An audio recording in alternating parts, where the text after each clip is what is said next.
All right, today I'm here with Kevin T. Johns, author of 7 books, host of the Writing Coach podcast, and writing coach extraordinaire. And as if that wasn't enough, he also has a family and a day job. So, Kevin, you are obviously a very busy guy. So, thank you so much for joining me today.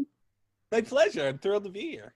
Awesome. So, we are talking all about writing craft today. I know that is a passion of yours, and you have a master's degree in English literature.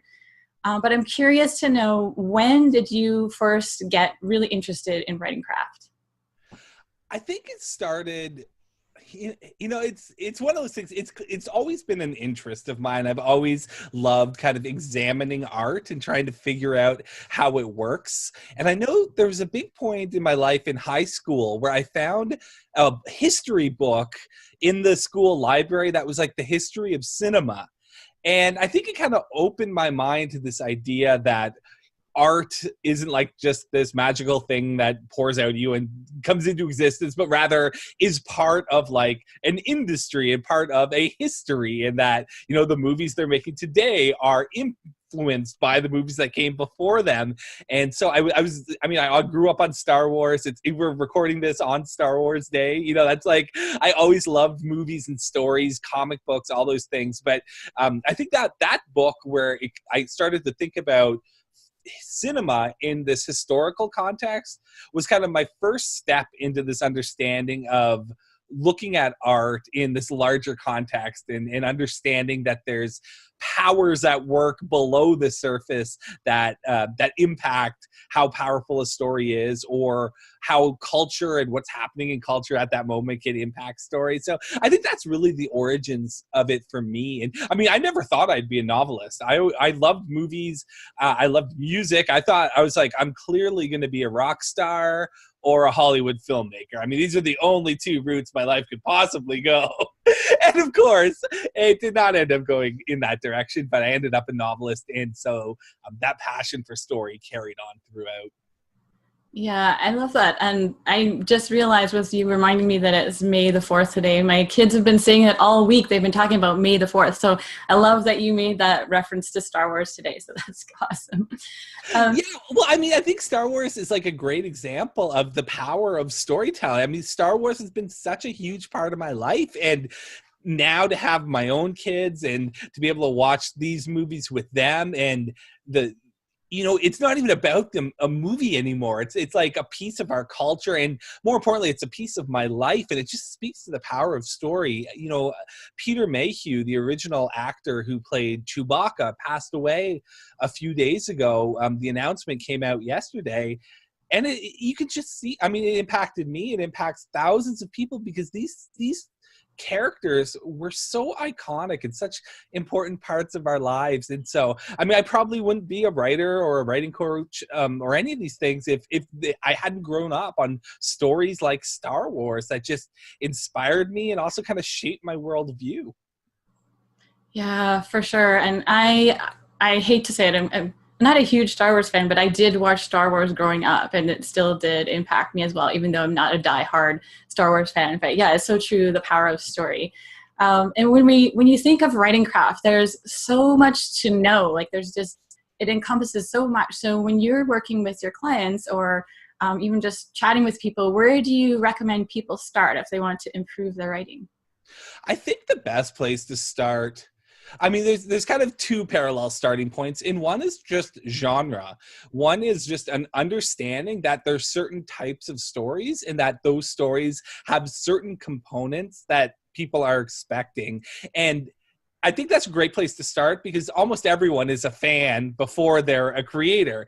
And so as a fan, you kind of intuitively understand, like you just said, I watched Star Wars, but it wasn't really my jam, right? You probably had a different genre of thing that attracted you, right? And so starting to think about genre is a really great place to start understanding writer's craft and understanding these components that go into a story. Because even if you know nothing about any of the more complex, layered, nuanced aspects of storytelling, just the ability to say like, hey, I'm going to tell a ghost story, and it's going to have a ghost in it, and it's going to be scary. Those are like kind of those basic components. If you say, I'm going to tell a romance, and someone falls in love during that story, you're going to succeed on some level in terms of storytelling execution. And I mean, all of this starts around campfires, right? Like human beings have been telling stories for thousands of years. And long before there was long before anyone was worrying about dialogue tags or whatever, people were just telling engaging stories. And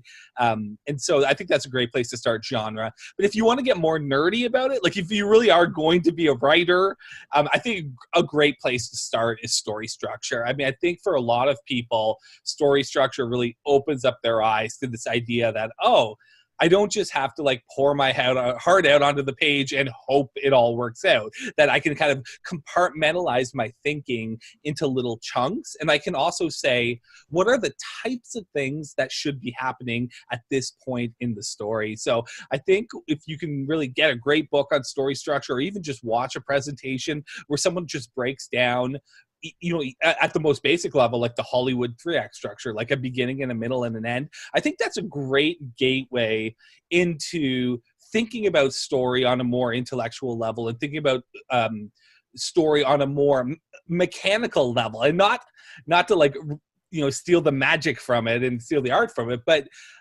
mechanical in the way that a sculptor needs to understand how to sculpt a piece of marble, and a painter needs to understand how to mix paints together and what brush is going to make what stroke.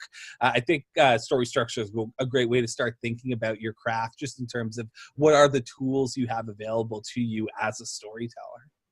Yeah, and that's actually one thing that you really helped me with when I did your novel writer's blueprint course, was the story structure. And I like to break things down, very analytical. So going through that course and seeing, the 3-act structure and how that all works with a story, that helped me a lot. And then also with the understanding your genre and what you like to write too, that was a big help.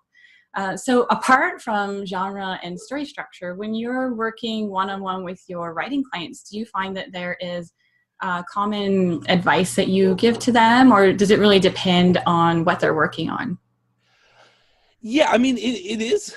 I mean, that's one of the great things about working with a coach is, with a course, when you're teaching a course, you kind of have to pick the thing that's going to be the most useful for the widest swath of people, right? Whereas one-on-one coaching is let's figure out exactly what's best for you and what's best for the exact story that you're telling.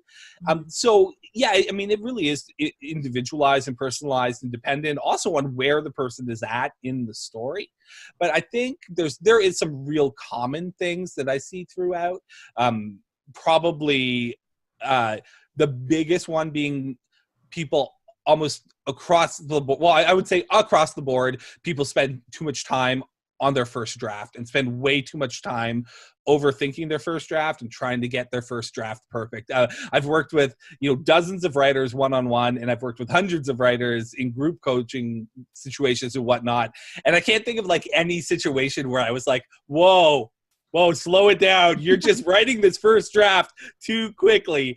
That's basically never the case. And I think it's because I largely work with first-time novelists. And so when you have never gone through an entire process like writing a book, you don't understand where you're at in that process. And I think a lot of first-time authors, when they're writing that first draft, they think they're they think that the finish line is 20% of the away, and they're 10% into the process at that point. And so that's probably the most common thing I see, is just way, way, way too much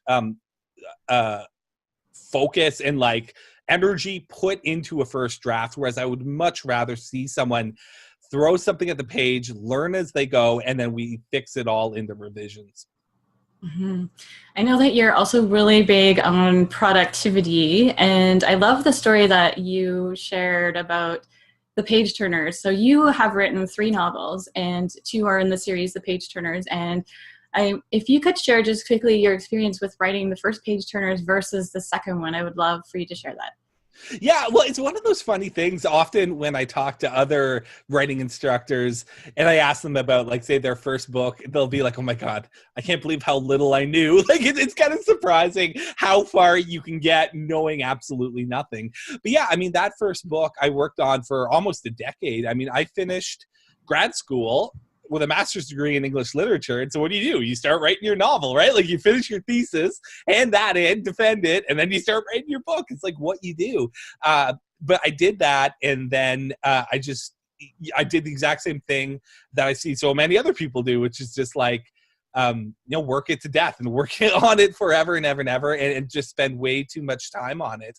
And then once I had completed that book, I'd learned so much in the process, but I'd also learned to start not compartmentalizing, but starting to systematize the way I go about things. And I mean, a lot of learning writer's craft is just learning to give names to things you're already doing intuitively. Like people intuitively know that stories need beginnings, middles, and ends without anyone ever like telling them, oh, this is story structure. We kind of have a certain sense of the types of things that should happen in a story. And so you can get pretty far not really knowing what the heck you're doing, other than intuitively kind of regurgitating what you've experienced through life. But when you can start to put names to things, and when you can start to think about things in a more systematic manner, it just, it kicks everything into light speed in terms of the pace at which you're able to get things done. And so, yeah, that first Page Turners book took 8 years. And then I like to say the sequel took about 8 weeks, right? Because I was able to spend a couple months really turning that thing around and polishing it up and getting it to half decent shape. And so I think that's how learning the craft, but then also systematizing the craft, and also just having the experience of having done something before can really speed up exponentially the pace at which you're able to get things done. Mm-hmm. I love how you say you can get relatively far not knowing what you're doing and writing. And from my experience, I think that's true as well. I mean, I had no clue what I was doing when I met you, and then that just improved on what I had started, which is awesome. So I think that's really encouraging for people who want to get started in writing, but they're just feeling like they don't know enough. Well, you do know enough. If you can read, you know enough, I think. So I think that's awesome that you said that. Well, I always like to use the hockey example where I say, because I also see people who go down the craft rabbit hole and they're like, oh, I've only read 10 books on writing novels, so I can never start my novel. I need to read 10 more books on the craft. And I like to use the hockey example where I say, you could read 20 books about hockey.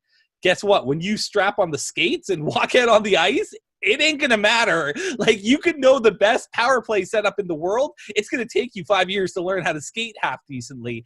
And so, whether you start learning hockey on the outdoor rink playing shinny with your friends, reading some books, or learning, the types of things a coach is probably going to teach you in the locker room about how to set up for a power play or something, those two things intermingle with one another, but neither of them are any good on their own, right? If you're just reading craft books until the end of time and never writing, you're not going to get anywhere.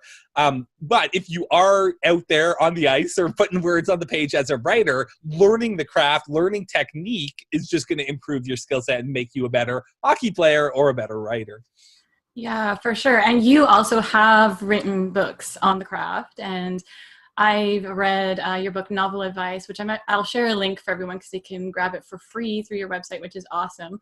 And what I really liked about Novel Advice is it was just like having a conversation with you, and the tips that you shared in there are really, anyone can do. It's nothing, too overwhelming. So do you have a favorite tip, whether it's from your own advice that you give to people or advice that you've received from someone? One of the chapters in that book, I don't remember the exact title, but it's something called Billy Boyd and the 334 takes or something. And this comes from, I was watching a special feature on a Lord of the Rings disc. Actually, I think it was might have even been on a Hobbit disc. No, I think it was the Return of the King. But anyway, the point being, Billy Boyd, the actor who played Pippin in the Lord of the Rings films, was also a musician. He was a singer, and they had him sing a track it was the closing credits track for the Return of the King, I'm pretty sure. And I was watching the special features, and they were talking about Billy Boyd working, just trying to get the song perfect, trying to nail it. And then I think they showed some screen thing or something, and they were like, okay, cut. And they were like, okay, great. That was take 334 of the chorus or something like that. And I just think that's such a great behind the scenes example of what it really takes to execute on a high level. Like most of us hear the song while the credits roll, and we're like, oh, whatever, some musician did that. We don't think about Billy Boyd in the recording studio singing the same song 300 times, right? I see so many writers. I mean, this is when I'm talking about writers not writing their first draft fast enough, it's because they all secretly believe they're going to be the one who's going to get it all perfect the first try, and then they won't have to revise, right? And every writer since the beginning of time has needed to revise, but they're going to be the one who's just going to write a perfect first draft, which is never the case. But I just think, like, I really think that's a secret to life. It's like, yeah, Billy Boyd had some skill as a singer, but he was also willing to spend 3 days or whatever singing the same song 300 times.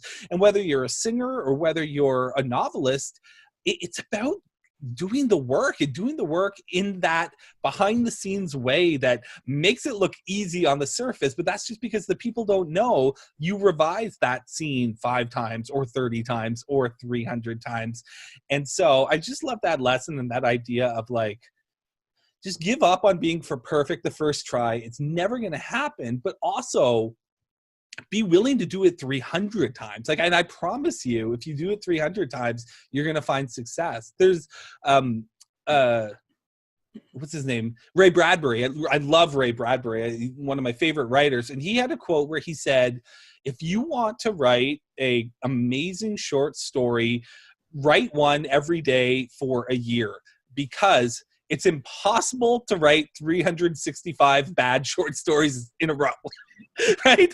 Somewhere in there, you're going to have a great one. And so as much as it's like fun to talk about the magic of art and the transcendental nature of all this stuff that we do, I think there's also just a reality of just doing the work. If you write 365 short stories, mathematically one of them is going to be good at least, and probably a big chunk of them are going to be good, and probably the last 150 are going to be a lot better than the first 200. And that's just how life works. You work on something hard and you get better at it, and somewhere along the way you also luck out. Like, that's the weird synergy of all of this, is that you could know craft like the back of your hand. You could have written 20 novels, and then 21 might be a total bomb, or it might be the biggest thing you ever wrote. We don't know. Sometimes things just magically come together. Everything works. And that's where I see the magic, right? People like to think of the magic as just being in the creative process, but I really think the magic is doing the creative process again and again and again, and then just seeing that one moment where the zeitgeist is right, or you have the right perfect mix of elements, or it's the right moment in your life or whatever, and things just come together. And that's the magic for me, is just these masterpieces that like just cannot be replicated. And we see it time and time again, like like the Matrix, right? Like the first Matrix movie is just this like little drop of perfection. And then the sequels, which are made by all the same people, doing all the same things, just aren't as good. And why is that? I don't know, because that first one was magical in some way. But how you get there is by doing a lot of work and just by working really hard. Yeah, for sure. I love that. And I think that goes back to your hockey analogy too. Like, you have to do the work no matter what it is you're doing. If you want to get better, you have to do the work. So that's the funny thing when I talk about productivity and stuff, is like everyone's looking for like the productivity secret, right? Like, oh, what's that button I press to make myself twice as fast? But like, unfortunately, the reality of like all my productivity secrets are like, work a lot, develop a regular habit, stick with it, don't give up when things are hard. That's the secrets to productivity. It's not like, oh, I know this amazing, once you have Scrivener, you're just going to write like Stephen King. Like, that's nonsense. The secrets to productivity are just like doing the work even when you don't want to, or sticking with it even when you're feeling down, or just developing a regular schedule and actually sticking to it, and all of that. I mean, those are the secrets to productivity, just doing the work. It's more mindset than it is any sort of app you're going to find, or any sort of secret craft skill thing. It's a lot of just button chair, being willing to make the sacrifices and do the focus necessary. Yeah, exactly. I think it's similar to when people say, how do you find the time, or I don't have time to write. Well, you just make the time. Speaking of which, I don't know how you found the time to put together this amazing summit that you have coming up this month, but could you share with me a bit about the Writers Craft Summit? Yeah, so I've been hosting this podcast, The Writing Coach, for several years now. So I've interviewed almost 100 people on that show. And I've always been a huge fan of summits. I think they're so useful in so many ways. Primarily, like I remember when I first was starting to learn about book marketing and learning about all the resources and things available online. And I kept hearing things like, find an influencer who you resonate with, or, find an influencer who has a great course that could teach you what you want to learn or whatever. And I was always like, how do I find an influencer? What the heck is an influencer? I'm new to this, guys. I don't know who the big names are. But the thing I find so great about summits is like, okay, so you're a writer, you want to learn about book marketing, or you want to learn about writer's craft. Okay, I'm hosting this writer's craft summit. Here's 25 people who are experts on various aspects of the craft. And somewhere in there is going to be one person who's going to resonate with you. And you're going to be like, oh man, like I love that person. I'm going to follow them now. And so I think that's one of the amazing things about Summit is just like, you can have this experience of having a ton of experts wash over you. And then you can find the one that kind of resonates with you and that you like. So anyway, I've always loved going to summits myself. As I started to build my business, for some reason, it was kind of important to me that there's this while where I had never been asked to be on one. And I was like, why am I not getting these invites? Like, I was like, I'm as good as those people are. I can teach this stuff. And so, but I know for whatever reason, in my own mind, that was like a stepping stone towards something I wanted to achieve. And so I started getting invited on them. So I kind of got the behind the scenes look at like what it's like to be a guest. And then earlier this year, I finally kind of said, I think it's time for me to host my own. I've got this network via the podcast. I've got the skill set via the podcast of interviewing people. I've been a summit guest before. And so I just said, yeah, let's do it. Like, let's host the Writers Craft Summit, bring together 25 kind of like my favorite people and have conversations with them about various aspects of the craft. And so that's the plan. And I think what really differentiates this conference is I find there's so much advice out there about the marketing side of things, like how to build a platform, how to become an influencer, how to sell your books, how to use Amazon ads, how to get a book bub, all these kind of like selly things that I'm like, just personally, like, I'm not really interested in that. I just want to learn how to be a better writer, and I just want to help people be better writers. And so I was like, I want to do a conference that's just about writing. It's not about selling books. It's not about building an author platform. It's not about all these like extracurricular activities that we kind of have to do if we want to turn it into a business. I was like, I just want to talk about writing. I just want to nerd out, geek out on writer's craft for this entire summit. And so that is what we did, and that's what it's all about. I'm so glad that you said that, because I personally have just been getting so tired of hearing about ads and you have to do this and that and marketing and blah, blah, blah. And I'm the same. Like, I just want to write and I want to learn how to improve my writing. And I think that naturally, the more you write and the more you publish, that you will sell more inevitably. So yeah, I'm really glad that you said that. And when does the summit start? So it is May 27th is day one. It's a 5-day summit. We've got 5 or 6 speakers each day of the summit. Registration opens up on I should have this on the calendar, the second week of May, which is like 2 weeks from now. So I don't even know when you're going live with this, but probably shortly after you're watching this video, or maybe, we're probably already open now. So Monday, May 13th is the first day registration opens. And then it's a free event. And so people can tune in. Each of the videos will be available for a 24-hour period. You can watch the entire thing for free if you want. And then we also have an all-access pass where for $100 is the early bird price. You can upgrade and you can get instant access to all the videos in the summit. So you can watch all 25 videos. I think we're going to have more than that at this point, actually. But all the videos at any time you want. And then there is a ton of bonuses.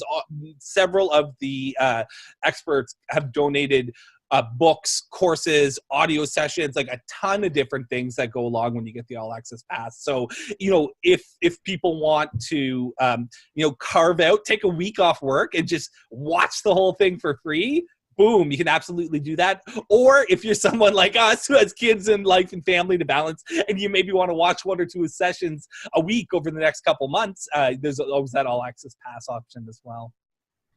That's amazing. And there will be a link below. So look for the link where you can get more information on the summit and sign up to watch the videos. I can't wait to watch them.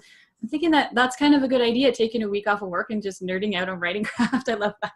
I just finished recording one of the sessions, and we were talking about the importance of carving out time for yourself. So like giving yourself certain time blocks in the day or in your calendar where you focus on your writing. And yeah, this is like a great opportunity to do that sort of thing, and just kind of like let your family know, let your friends know, and just kind of say like, hey, I'm going to spend a week just going nuts on writer's craft and really absorbing all this stuff. And I think that can be so effective if you actually make that conscious decision to say like, this is going to be my focus for the last week of May. I'm going to learn the craft of fiction writing. Yeah, definitely worthwhile time spent for sure. Okay, and we have to hit on the fact, you haven't even mentioned it, that you're one of our guests. Oh yeah, well that's, I do hope people will watch my session and learn some tips from that session about writing what you know, but I'm excited to see everybody else's sessions. I can't wait. So yeah, tons of information for people to glean from that for sure. Thank you so much, Kevin, for being here today and taking the time to sit down and chat with me. I know that you are very busy, so I really appreciate it. And I hope that I will chat with you again soon sometime. Oh, the pleasure's all mine. Thanks so much for having me, Michelle. You're welcome.